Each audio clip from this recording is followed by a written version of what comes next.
Hello and welcome to the BYU Family History Library webinar series. We're glad you could join us today. I'm Bryant and I'll be your host for this webinar. Please make sure your microphones and web cameras are disabled during the presentation to provide for a smooth recording. If you have technical difficulties during the webinar, please use the chat box and I can address your concerns. You're welcome to use the chat box during the webinar for comments and insights. However, all questions will be addressed at the end of the presentation. Our next webinar is next week, on December 9th, English Church Records, Understanding the Basics with Catherine Grant. That'll be at the same time, Wednesday, 5:30 p.m., and that will be the last one for the year. So be sure to tune in for that one. If you'd like to access a previous webinar, please visit our webinar index on our website or search on our YouTube channel. All of our webinars are recorded and uploaded by the following Monday for your convenience. We also post links to recordings and other updates on our Facebook and Twitter accounts. For today's webinar, we're pleased to hear from James Tanner, who will be giving a presentation on Genealogy is a Life and Death Matter, Moving Beyond the Obvious Records. James has over 35 years experience in genealogical research and is an avid blogger of Genealogy Star blog and Rejoice and Be Exceedingly Glad. He is an author and co-author of over 25 books on genealogical research and has presented at expos and conferences around the US, Canada, and Europe. He served for 10 years as a missionary at the Mesa, Arizona Family Search Library and is currently serving at the BYU Family History Library. James has 7 children, 34 grandchildren, and 1 great-grandchild. And we're glad to have James here with us today. And James, if you're ready, we'll turn the time over to you. Okay, I'll just get my screen up here and we'll pull up the slideshow and we'll be in business here. Okay. Glad to be here for this final presentation of the year for the BYU. I have a couple of more presentations later on in the month, but those are for my heritage. But we're going to be looking here at genealogy as a life and death matter. It obviously is pretty life and death. Looks like somebody's sharing a screen on an iPad that probably doesn't need to be shared. And it's moving beyond the obvious records. So we need to move well beyond those obvious records. So let's get into it. Now, before you start doing more research, depending on where you are on Family Search and on any other program, you need to make sure your family tree is as complete and accurate as possible. Now, a lot of times when I mention this, people start thinking that this is busy work, that, oh, well, we really just, that's not really helping me. I'm not really finding anybody. The answer to that is the more accurate that you are, the more complete that you are. It's sort of like if you're building if you were building a bridge across a very deep canyon, which like we have here in Utah and Arizona. And you would be able to, you have to make sure every step that you take as you go out over that big deep canyon is going to be secure, because if you don't, you're not going to make it across to the other side, and your bridge might not stand up very long. It might fail. So the problem here is that if your information that you start with isn't as complete and accurate as possible, that's called a reasonably exhaustive search by some, then you probably, you really need to go back and work through and make sure that you are really sure who all these people are that you have listed in your family tree, even if it's just a few people. But the more you have, the more, of course, the more difficult this particular task can be. And make sure you search all the obvious records. Kind of, like this is sort of something you say when you're driving down the road and you see a sign like "Caution, water on the road during rain." That's obvious. I had another obvious one that I thought was pretty helpful to you. This is this product contains peanuts. So either of those should remind you that there's some obvious records out there. There's some things that everybody checks, nobody misses, and the most common of those. And by the way, I just went through. Someone asked me for some help with what they call a brick wall. I mean, they get to a point where they can't find the parents or whatever of a person. And I just went through the sources listed for this person that were listed on this case on Family Search, on the Family Search family tree. And of course, there were vital records. There was a marriage records. There was a death record. There were census records. But that's it. That was the sum of the total of the records. And these people were apparently stymied as to where to go next. I think there was one other record on there. Well, a newspaper. There were a couple of newspaper obituaries on there. And those kind of move out of that comfortable vital records and census records area. But apparently the person who needs to understand to go read those newspaper articles, because I read the one was an obituary, quite long and quite a nice obituary, and mentioned that the person that they were looking for fought in the Mexican War as an army person, an army soldier, and also mentioned that he'd come across the ocean as a child and was born in the middle of the Atlantic Ocean. Well, both of those things would suggest that there are probably other records, maybe passenger lists, maybe some kind of record of his parents bringing him in as an infant into New York City or some other port. So that's basically where I'm going to start looking for those records. And that's kind of the idea that we have here, that we use the census records and the vital records to support and give us ideas about additional records that we may want to go out and look at. Now, one thing that's probably evident, and this is the most common assumption, is that most of the people now living in the United States have a birth certificate. Well, most, but not all. Obviously, there are a substantial number of illegal aliens, undocumented people living in the United States. And we also have a few people that probably have escaped having a birth certificate for whatever reason. But if we go back in time, and particularly here in the United States, into the early 1900s, not that far back in time, we will find out that many people did not have birth certificates because birth certificates were not commonly required throughout most of the states in the United States until well into the 1900s. And some states did not require birth certificates universally in their states until the 1960s. So you're looking at states that quite recently would not have a birth certificate. But this is one record where everybody thinks, you're going to look for this birth certificate. Well, unfortunately, that's not the case, that the birth certificates are not going to be available. So they're really hard to find before about 1880. But so the question is, okay, I don't have a birth certificate. So what am I going to do to go from there? How in the world do I find out if this person was born? Well, one of the rules of genealogy is that the absence of, and I'm going to paraphrase it because it says the absence of a death certificate does not mean that the person is still alive, but we can say that the absence of a birth certificate does not mean that the person was never born. Birth certificates are simply a rather modern, as I just mentioned, a rather modern invention.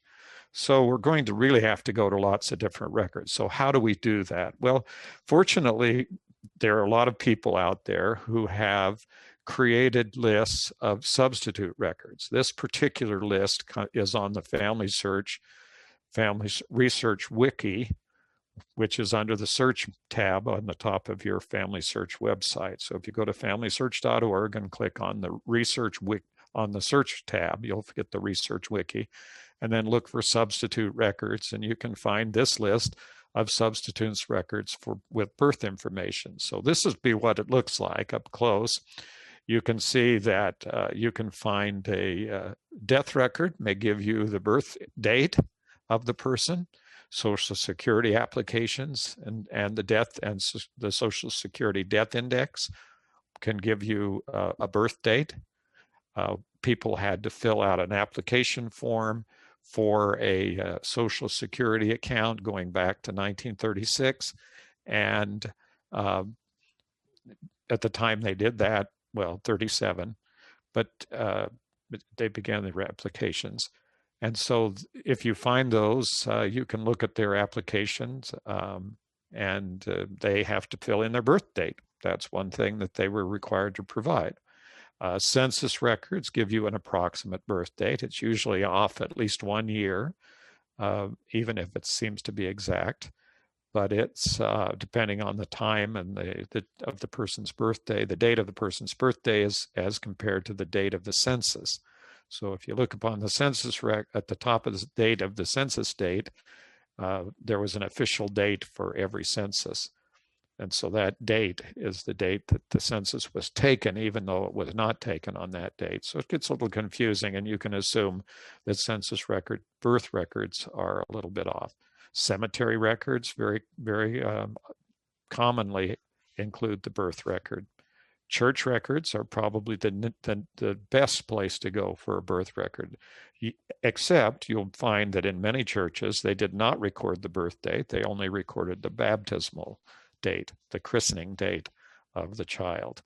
So you may get a christening date that is different than the actual birth date. And you can't assume they're the same, because it's probably very unlikely that the mother who just had a baby jumped up and ran to the church to have her baby christened. So there's probably a little bit of a gap there, but it's helpful to know the christening date. Military records, obviously they need to know your birth date. How many people told the correct birth date when they went into the military? That's if they were too young or too old, it's very possible that they fudged a little bit on the birth date. I once did some research on an individual up in Oregon and Washington, and eventually, because of the records we found a marriage record, we found all the census records, and for the first probably 20 years of this person's life, or probably going on to 30 years of this person's life, he gave a different birth date every time he filled out a record. And what was pretty obvious was that he was not 21 years of age when he got married, and he wasn't even 18 years of age when he got married. So probably was not accurate. Bible records, many people throughout history who have owned family Bibles, which were very popular in the early years of the United States and other countries.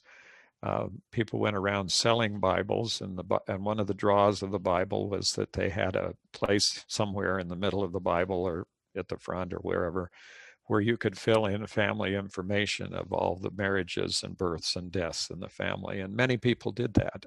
And those Bibles have been preserved, and there are collections of Bibles around. So you can see that just from this one example that there are a lot of other records which are not the kinds of things that might come to mind immediately where you would find a birth record. And I might add that there are probably kind of an unlimited number of other possibilities. One of which, for example, that's not listed here are newspapers. Newspapers may very well have carried a birth announcement or put in a birth date during an obituary.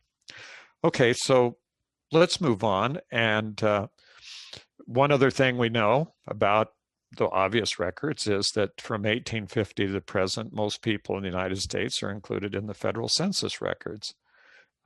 They're pretty good. Occasionally, someone seems to get lost from the census. Doing research up in the highlands, up in the mountains of North Carolina, I have found a few families that managed to avoid getting counted in the census records. And it's possible that the different manufacturing things that they were involved in were a cause of their not wanting to be on the census, but that's very speculative. But there is a very interesting. It's very common to find.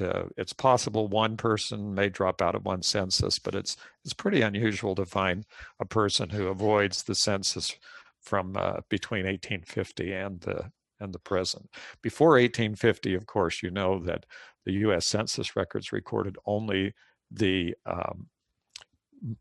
let's call it the homeowner, the person who was the uh, head of the family, and the rest of the people were just listed as little tick marks on the columns for their ages. So we can find that lots of info there. But one thing about the census records that I think is very important, and I find this very frequently, is that we need to make sure that we have every census record for every person who fell within that 1850 to 1940 time range, and before, if they were the head of the household.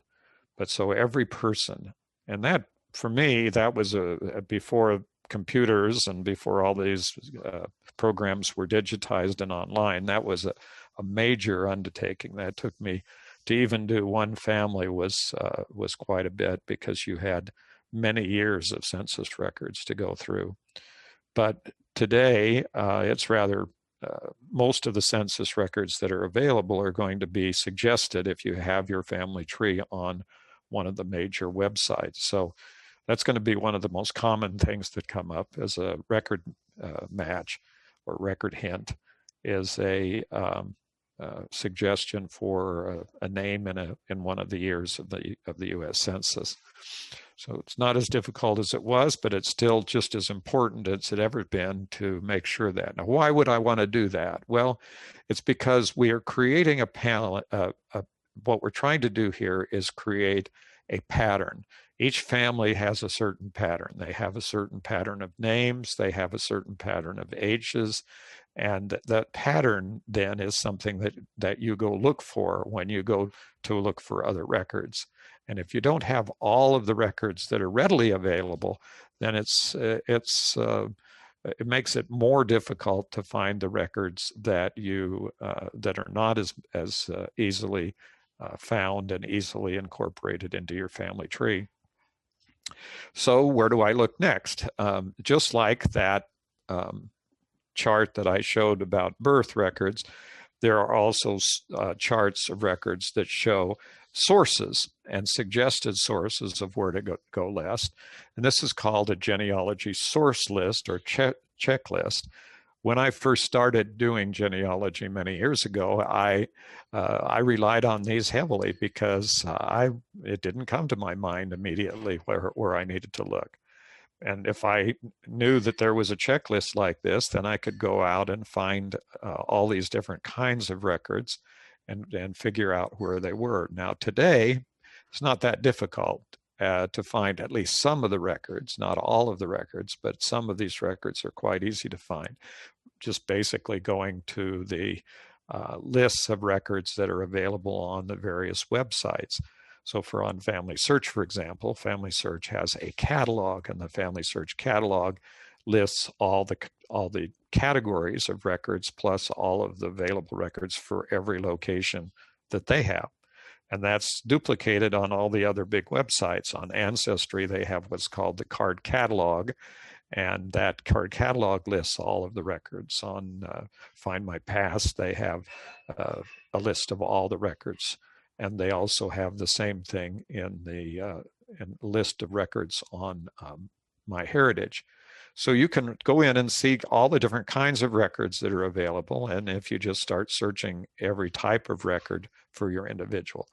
And in many cases, some of the websites, each of those 4 websites, for example, will give you record hints as to all these different records. Unfortunately, what happens in reality is that you get overwhelmed in a lot of cases with record hints, and so you don't work down through all of the record hints that are available, and you may miss some. And the record matches and record hints on all these websites, although they're amazing technology, they're not exhaustively, they don't really get down into a lot of the records. And you have to understand that some of these records are not indexed in detail. So for example, we have some court records and probate records. They will name only 1 or 2 of the people, usually the person in a court record, the plaintiff and the defendant, but they may not list all the other people mentioned in the lawsuits. And so we are always in the position of having to move beyond the indexes and move into searching through individual records for these people.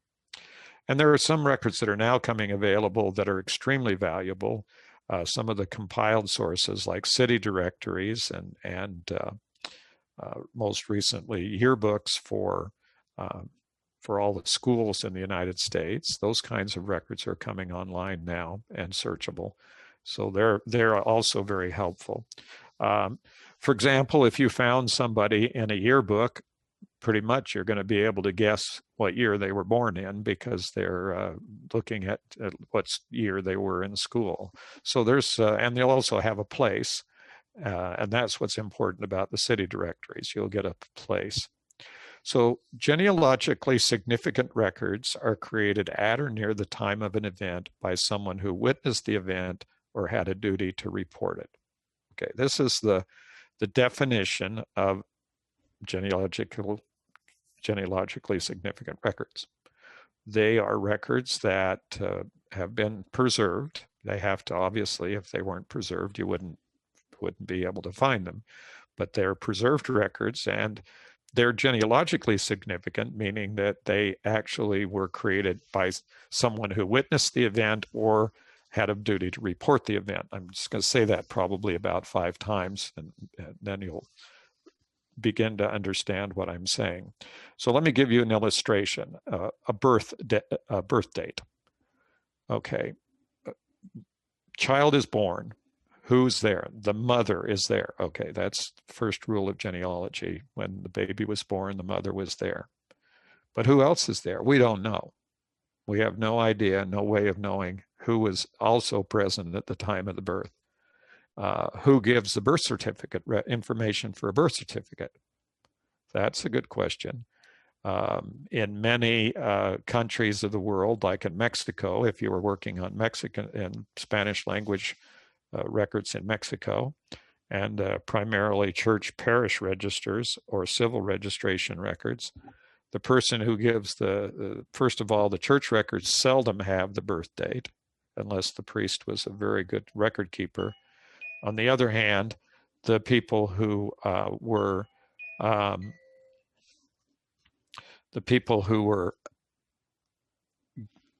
around at the time of the birth may have given that information. In civil registration records, I sometimes see that even a neighbor is the person who reports the information.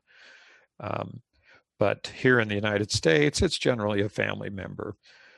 Now, a birth record, obviously, if it is reported at the time of the birth, but what if the birth record was not created until much later? Obviously, it begins to lose its validity. And even though it was official birth record was created by a person who had a duty to report the birth, meaning the registrar of births, it is necessarily correct. So all of that kind of information determines the accuracy of a record. Now, what about a death record? Death record has a birth date in it. Who was there at the time of the birth? Good question. Probably no one. No one that was, none of the children obviously were of the deceased were there. The spouse of the deceased was probably not there. Very, very, very unlikely that that happened.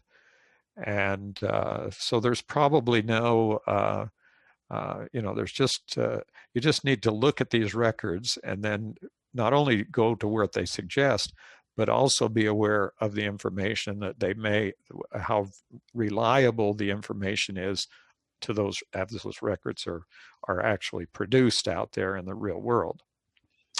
So here's the key to it. If everything else is equal, the one thing that is the absolute required thing about any record and helping you find additional records that are out there and moving beyond your censuses and your vital records and all that to find more information about the family, particularly information that will assist you in being able to find the next generation back and continue research in that manner, is to pinpoint and appropriate and accurate record that tells the exact location of an event. And it's very difficult. And I put in the parentheses impossible. And I really think it's overwhelmingly close to being impossible to find an accurate and appropriate record without knowing the exact location of at least one event in your ancestor's life. Now, what are you saying? What do I mean by exact location? Well, for example, census records say that the person was born in New York. Well, what does that mean? New York State, New York City, that's a little bit ambiguous, plus the fact it isn't really helpful to tell me that one person out of the millions of people who have lived in New York State, that doesn't help to identify that person. An exact location would tell me that they were born in a particular town or county or whatever, that gives me more of a chance of finding the right person. Most people don't understand that names and dates are helpful, but not crucial. For instance, if we find a name that's approximately correct, and we find a name that is a date that is in the ballpark, that can help us narrow it down and significantly and help us. But the problem is, how many times have we gotten to the point where we have two people with the same name who were born in the same year or around the same date who have, and we don't know who they are. We can't tell which one we have. I've gotten to the point where I have 12 people in the state with exactly the same name, and all of whom are contemporaries, and there's only one record to support each one of those 12 people, and we don't know which of the records are talking about the same person or how many actually had that name. So the only way we're going to sort all that out is to attach or find records that give us a location for each of those people. So we know that this person was born in town number 1, and the second person was born in town number 2, the third person was born in town number 3, and that way we've separated those people apart, even though they have the same name and similar birth dates. So this is the key way of working your way back through genealogical research. You don't start by collecting names, you start by collecting places, and you make sure that the places are accurately reflected. So if you're looking for a parent, the most important thing is to find an accurate birth record. In other words, that will probably identify at least the mother, perhaps both the mother and the father of the person who is born. If not, if it's just a listed birth record, at least if you have a date for the birth and you have an exact place, then you can look in that same place for other people with the same surname who could then become candidates to be the parents of the person who was born. And you use that process to extend your research and look for additional records, like a city directory, or like maps always come into play. All kinds of things that give you a possibility of narrowing down the potential people who could have been the parents of that particular person who is born. Okay, well, you can learn about the documents that are available by looking at lists of documents in the large websites. This is a real good place to go to get oriented and get some ideas about the kinds of documents that are available. So if I go to the Family Search catalog and I put in a place, the United States, then I'm going to get a list of documents, and this is just a partial list, obviously, on the screen. It's A through B, and this will go through A through Z for records. So as I go down through those records, that list of records, it's really an education, because we'll say, well, I never thought of looking in Bible records, and here's 52 different Bible record collections on Family Search. like right there in the middle of the screen. And then there's others. And you may never have thought about all of these different kinds of records. Now, obviously, there's a lot of books out there on how to do genealogy. And some of the most valuable ones are those that give you lists of all the different kinds of records that are available in a particular location. So if you get a guidebook to research in Ireland or England or Scotland or the United States or any of the other countries out there, then one of the basic books that are probably available for almost every one of those locations, and I know of all those four at least, and many others, Scandinavian countries and Germany, all of those who make a point, the whole point of the book is to explain where you can, what kinds of records you can expect to find and where those records might be found initially. And some of them will be digitized and online, and others, as we find out as we do more and more genealogy, may require us to get in our car or get in a plane or get on a boat and go someplace to look for records from the original places where they were created and stored. So what you need to do is you need to search the documents you can identify that are genealogically significant. Now, what are these documents here? For example, I pulled up places within United States, which was Massachusetts, and I picked up Massachusetts, and I picked up places within Massachusetts, and then I got a list of the places, cities, and then I picked Barnstable, or county, excuse me. And this was a county. And so I am looking down through county records here. And I see all sorts of different kinds of records. And so in looking at each of those category of records, I'm going to make a decision as to whether or not the record set was available or was being compiled during the time that my ancestor was alive. And then I'm going to ask the question about whether my ancestor was there. So if my ancestor was living in Barnstable County, Massachusetts, and the church records were from a date that included a date when he was living in that county or she was living in that county, then that's a record that I need to search. And as you go down through all these records, you'll see that you're hardly ever going to get through because there's so many records here. And as you go through all those records, you're very likely to find the information that you're looking for. So this is just the methodology that tells you that you move out from the list of two kinds of records, which are vital records and census records, out to all the rest of the records that are available out there. Now, some of them, and you'll look at it, and it'll say obituaries from 1950 to 1975 or something like that. Well, obviously, if your person didn't live during that time period, there is no reason for you to search that obituary list at that time until you either have someone else that you need to find in that time period or not. So that's the kind of the way that you go at looking through all these records to find the ones that are the most helpful to you. So you need to search those records, and I'm going to repeat this, at the time and place your ancestor lived. So if you don't know the place accurately enough, then you either have to search more records, which is very inefficient, or you have to, if you don't know the time frame, then you have to search more records.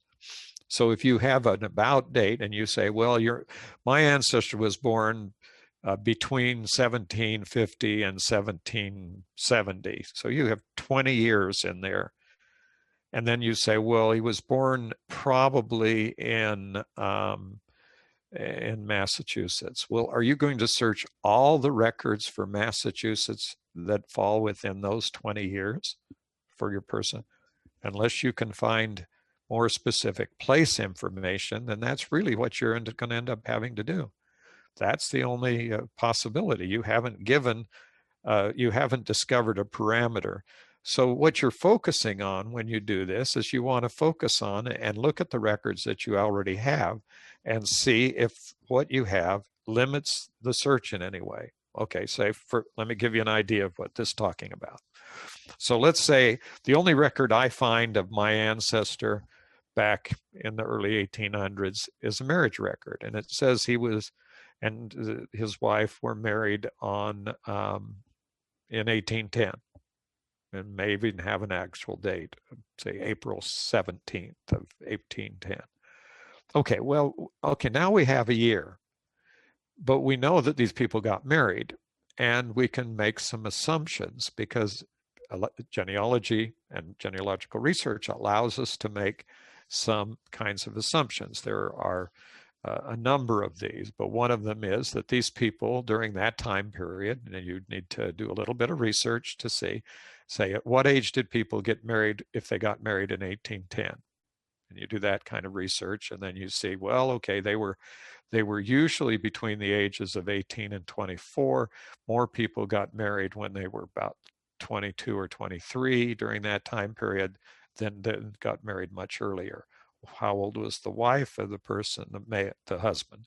The wife of the person may have been 18 from 17 or 18 years old. So that gives you a time frame, but as long as you have the place, then the number of records and the searches that you have to make are dramatically reduced.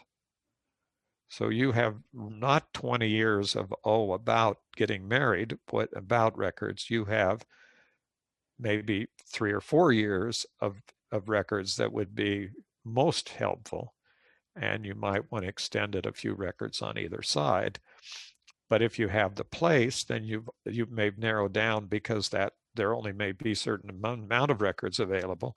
And so you can search all the records that are available online and keep looking. And you may find eventually that you need to travel to the place and look, just like I just said. Okay, so that's kind of the idea of this whole thing. You're not confined to the records that happen to pop up on Family Search or Ancestry or MyHeritage or whatever. You're not listed. That's not that all there is. There's more to it than that. And the whole idea here is that you have catalog listings of people of different kinds of records out there, whole books created of records, of just the names and descriptions of the types of records, and that gives you the opportunity to keep this research going for a considerable period of time. So, well, okay, say now we have an example. This is the 13th census. This is a 1910 census. And this census shows some people, John Bushman, and down at the bottom it shows my grandfather. It shows my grandfather. His name was Leroy Tanner in Navajo County in 1910. So, and it'll tell approximate age, and it will. And if you look at the top of the census record, you'll see that there's a pretty specific place. And as a matter of fact, it is the way census records are compiled. You can actually reconstruct which house they lived in that particular community which they lived in. And this happens to be the town of St. Joseph, which is what it was called at the time. Later in 1924, the name of the town was changed to Joseph City, which is another thing you need to know. But it also says that it's in Navajo County, and that it will. And so that gives you a.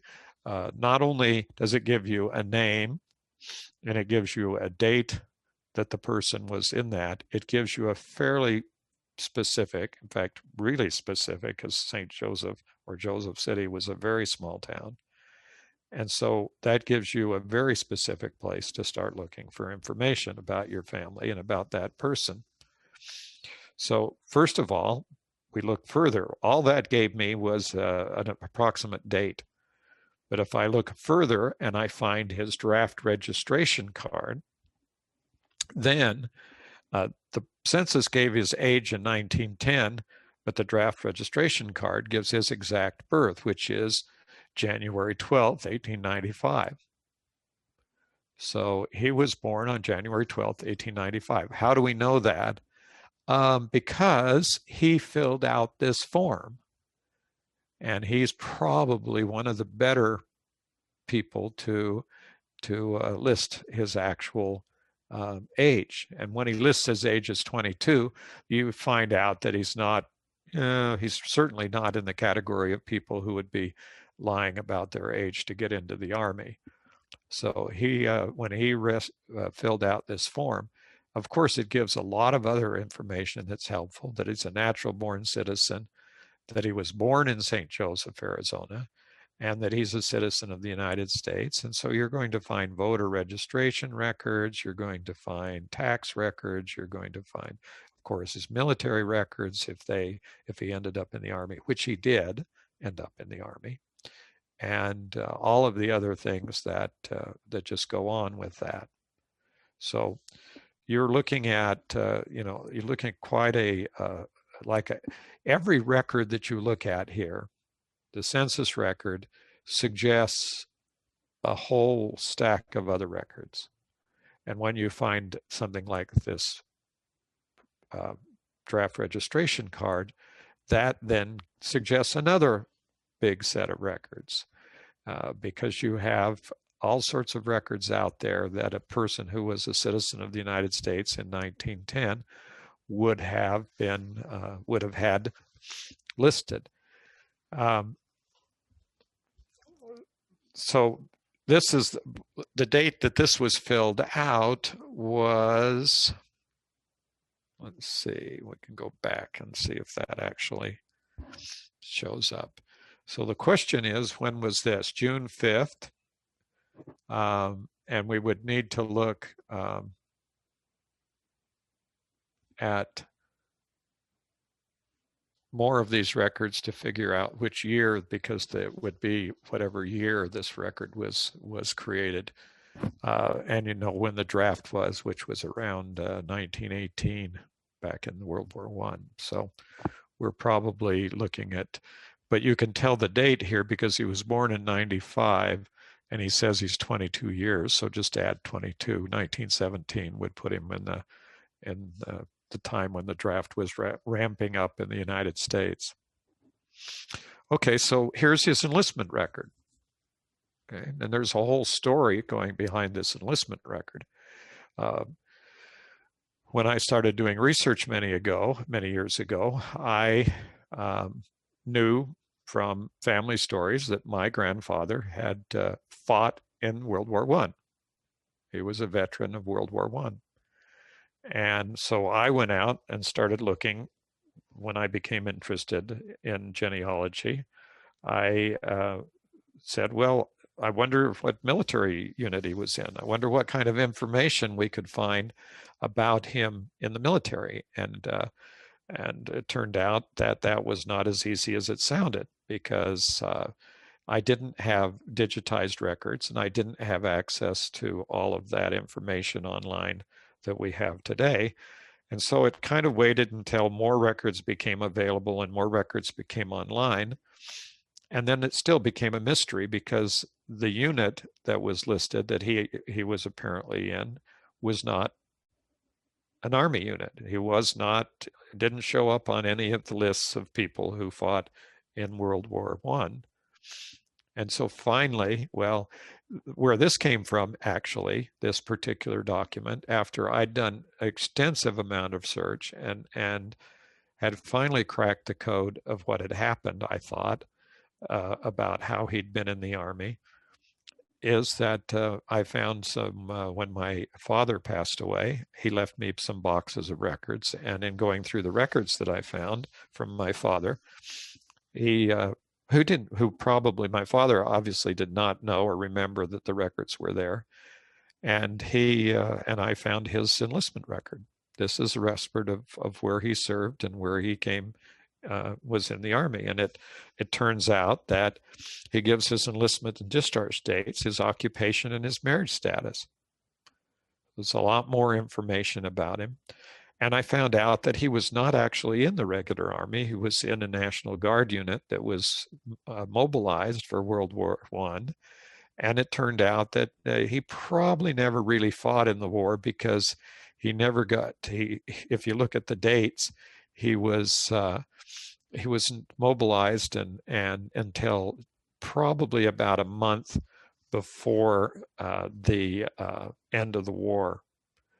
So he was assigned to the American Expeditionary Force, which would have taken him to Europe. But I can't determine that he ever got on a boat and was taken over to Europe, because the war ended within a month after that. He may have actually gotten on a boat, gone to Europe, turned around, and came back to the United States. So that was probably what happened. So there's lots of questions, but it's important to see that these records, there are records like this out there, and that if we continue to look and we move and think in our minds, there's got to be more records. He signed the draft, maybe he got into the Army, so there might be Army records. Well, in addition to that, after quite a bit more search, I discovered another kind of record. I knew from going and visiting the cemetery where he was buried that he had two headstones. One was obviously a family headstone that had been purchased by the family, but there was also a veteran's headstone that gave the unit that he fought in during the war. Well, it was in the Army during the war. Well, at some point, in doing it, I realized that there was something called an application for a headstone. Means it was a record that had that someone, in this case his son, my father, had requested that he get be given a headstone. That's something that veterans are entitled to, a headstone or a amount of money to help purchase a headstone. So we found this document. I found this document. Basically, showed up after searching and showed up on as one of the documents digitized on Ancestry. And it was something that I'd wish I'd been able to find a long time before all of the research that I tried to do, because it told what branch of the Army he was assigned to. It told, and basically, and on the backside of that document, it showed around there in notes an entire history of his service, where he was and where he served, and then his discharge date and the designation of his unit.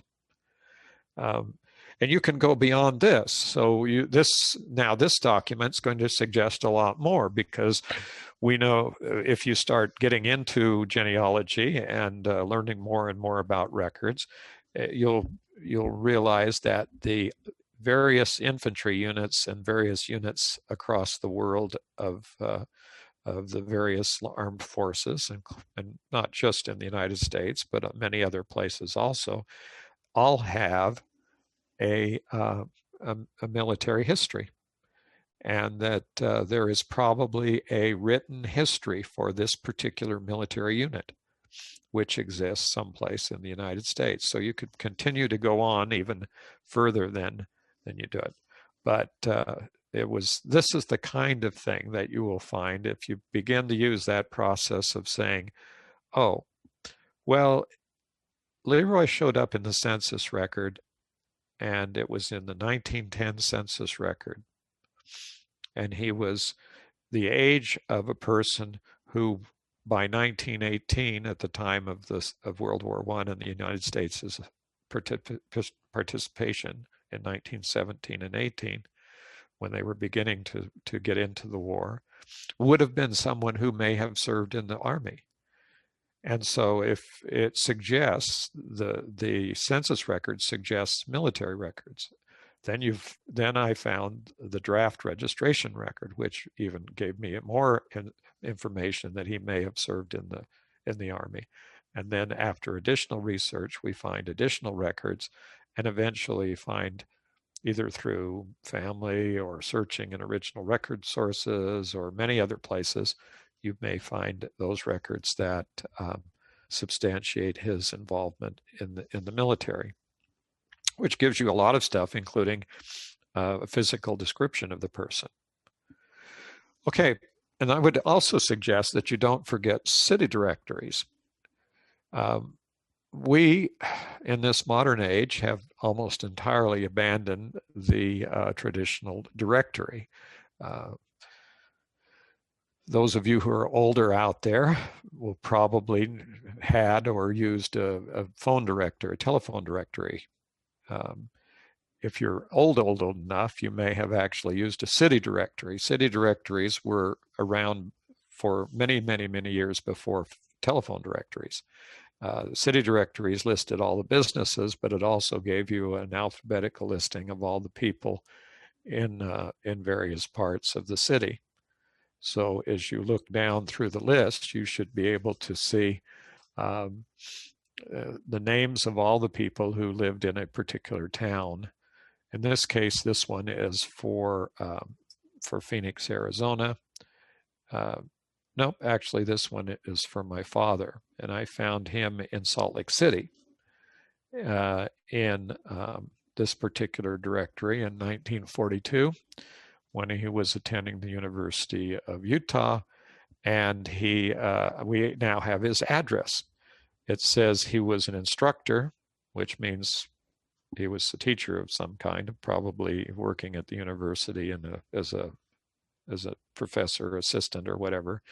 And he lived in a house, which is the H, and then it was 815 First Avenue, apartment 4 in Salt Lake City. So now we know exactly where he was living in 1942, and that will suggest additional records.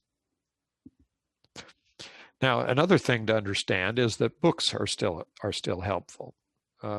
We have a tendency, as I sit in the libraries over the last many years, I'm going into my 17th year as a church service missionary for the Church of Jesus Christ of Latter-day Saints. And we have, and I've spent all that time in library. So we usually spend anywhere from 8 to more hours a week. And I see all the patrons come in, and very, very, very, very infrequent that someone will walk over and pick up one of the thousands of books that were in the Mesa Family Search Library, or the millions of books that are sitting in the BYU Harold B. Lee Library, where the BYU Family History Library is located. But I just trying to remind you that there are a lot of books and there are lots of sources out there, and there's tremendous resources for searching those books. This was one website. There are a whole multitude of websites out there that you can look up. Just look for digital books libraries or digital book archives, and you will find long lists of places where there are digital books. And this one is Internet Archive. It's archive.org. And it has, as you can see up there, 27,709,655 books as of the date that I did this screenshot. And the type, and there are an unimaginable number of helpful, significantly helpful genealogical books in that collection. 27 million books puts it pretty close to the largest library in the world for books. Now there are a couple of ahead. Google Books has probably somewhere above 30 million books. But when we start talking about big libraries, we usually think of the paper libraries like the Library of Congress. But unless you actually have access to the Library of Congress, all those books aren't going to do you any good, where these books are all readily available to anyone online, and this is a free website. In the last 200 years, there's really no limit to the end number of sources that you can find. Another one of the rules of genealogy is that there's always more records. And it's not an absolute. Obviously, there's a possibility that you could look in every record that would ever be possible. That's possible if you go back 300 years. It's possible that you could have looked in every possible record that was developed or written 300 years ago. But in the last 200 years, it would be very, very, very, very difficult for any individual that you had exhausted all of the possible records that you could search out there. It's just no end. It's just like driving across the deserts of Utah, Arizona, Nevada, and into California. That the roads just seem to be endless, and you can really get to thinking that it's never going to end. But in the last, there is really no end of that. And you need to keep looking. Now, for example, my grandfather, that I used as an example with the census record and the military records, was killed at age 49 in a truck train accident. He was actually hauling hay from New Mexico over back to his home in Arizona. And at an unmarked train crossing, he got hit by a train, and he and the person was riding with him, both of whom was one of that Peterson was his wife's brother, his brother-in-law, and they were both killed in this accident. And this was a train accident. And I mean, this was in a newspaper, and it was a newspaper that I located just recently. And it tells the mortuary, and it tells the date, the cause, the occupations, the name of the mortuary, and the location of the accident. So you've got all of that kind of information in this really short little piece of news in a newspaper. And lately, I've been searching through newspapers, digital newspapers online, and in the last week or two, we've found well over 100 newspaper articles about the first 2 or 3 generations in my family, just my parents, my grandparents, and my great-grandparents. And it's just amazing the amount of information that I've been able to find lately. And also, don't forget to look for photographs. Here's a picture of Roy Tanner, my grandfather, and his wife, Eva Overson Tanner. And this adds a new dimension to all of the information that you're able to find about your family. It puts it puts a face on a person so that you can really begin to understand who you're related to out there. Then you can start looking for records and documents, and some of you may recognize the signature on that letter from LeGrand Richards. But there's always more out there. There's always more information. I'm not going to go through this in detail, but this has to do with his military service. These are his American Legion, which was a veterans organization. His membership cards in the American Legion. So you can look on their records and see more information about that individual, because it does. And there's a synopsis there that tells about that particular set of information. So every document or record you find leads to more documents and more records. So they suggest those records. And that's how you move beyond the census record, because if you stare at that census record long enough, you know enough about, and you look at the lists of types of records out there, you might say, well, maybe the guy was in the Army. Well, maybe the guy was, it says he was a farmer. Maybe there are farm records. Maybe there are land records. And the census sometimes said that they owned the property or they rented the property. So you might be able to go out and look at the maps and see if there's a person listed. Okay, so I mean, there's just more information out there every time you think about it. And you can just, if you begin to grasp this concept, this principle, you'll see that you'll see what you're missing by ignoring all those other records. There's just a whole wealth of information about the families. And if you get really frustrated, then you come to the library, or you come to one of us, one of the missionaries serving, or you go to one of the societies, or you go to one of the genealogical societies or the historical societies, and you start talking to people, and you'll find out that there's a lot more records, a lot more things that you can find. Well, thanks for watching. And let me just kind of end with this. One time I was in visiting in Illinois, And I went to Hancock County. That's where a place called Nauvoo is located. And we went to the Nauvoo, at the Hancock County Historical Society, which was right across the street from a famous LDS location, the Carthage Jail, and the courthouse in near the courthouse in Carthage, Illinois. The Carthage, Illinois Historical Society had a card catalog, a real card catalog with 3x5 cards that was very extensive. It was about 15 feet long of card catalog drawers. And they had documented every person who had ever owned property in the county of Hancock County. And that was probably the only place that information was available. So we always have another place to go to look for records.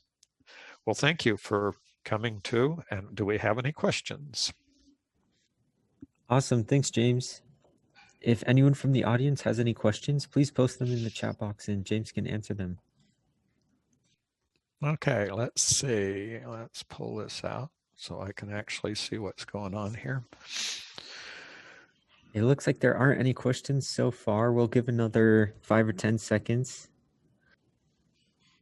Yeah, anybody questions about where this comes from?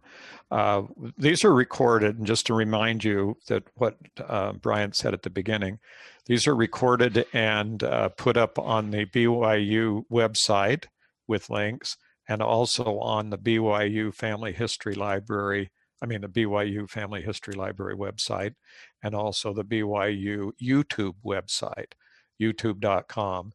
And you can go through them, stop them, videos, take notes, do whatever you want. If you do have questions, you're welcome to contact us at the library. The library will be closed from the 19th, completely closed, from the 19th of December to the 10th of January this year because of the pandemic. They've extended the winter break a little bit. So, but we'll be back on the 11th of January, and ready to answer questions or help anyone. So thank you so much. Have a wonderful Christmas too. Great. Oh, James, it looks like there is one question or one or two Free or questions. low-cost sites for seeing old newspapers other than the Library of Congress chronicling America. Yes, if you want to go out on Google, about 4 or 5 years ago, I started writing a blog on my Genealogy Star blog, and I decided to do a list of all the free newspaper sites in the United States and some of the charging sites too. I spent 3 months compiling that, 3 or 4 months, as I rode back and forth to Salt Lake City for doing research in the train. And I never ran out. Every time I went back in to look, I'd find more newspaper sites, and many of them are free and they're digital and you can get on and look. So you really just need to go search on Google for in the place. Places are absolutely location. Place is important, and then you can look for all the newspapers. Chronicling America has a list of all the newspapers. It's a directory of newspapers, and you can put in the county and state and see a list of all the newspapers. But if you just go online and start searching for them, it's almost every state has their own digital record set. Here in Utah, for example, there's the Utah Digital Newspaper Project from University of Arizona, and they have fairly complete of all the newspapers from 1848, 49, when they started printing them in Salt Lake, all the way up until the present. So you're going to find all that information's out there if you just search for it. It's not identified as genealogical information. It's just ready and available. Where do you get a nice list of possible sources? The nice list of possible sources is in the FamilySearch.org research wiki. So if you go to the research wiki, up under the search category, you'll find and look for source lists and things like that. You'll find all that kind of information there. And the possible sources list that I'm kind of emphasize without going to something pre-made form or whatever is to just look at the catalogs, look at the list of the kinds of records that are listed in each of the major websites. That gives you an extremely much.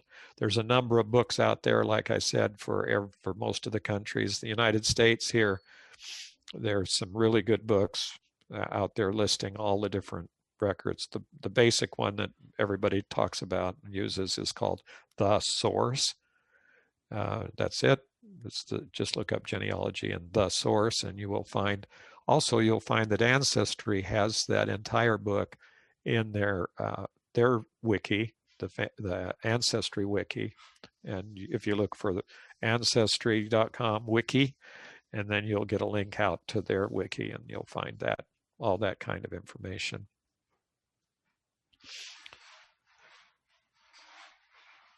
Yep, down at the bottom, someone mentions the source.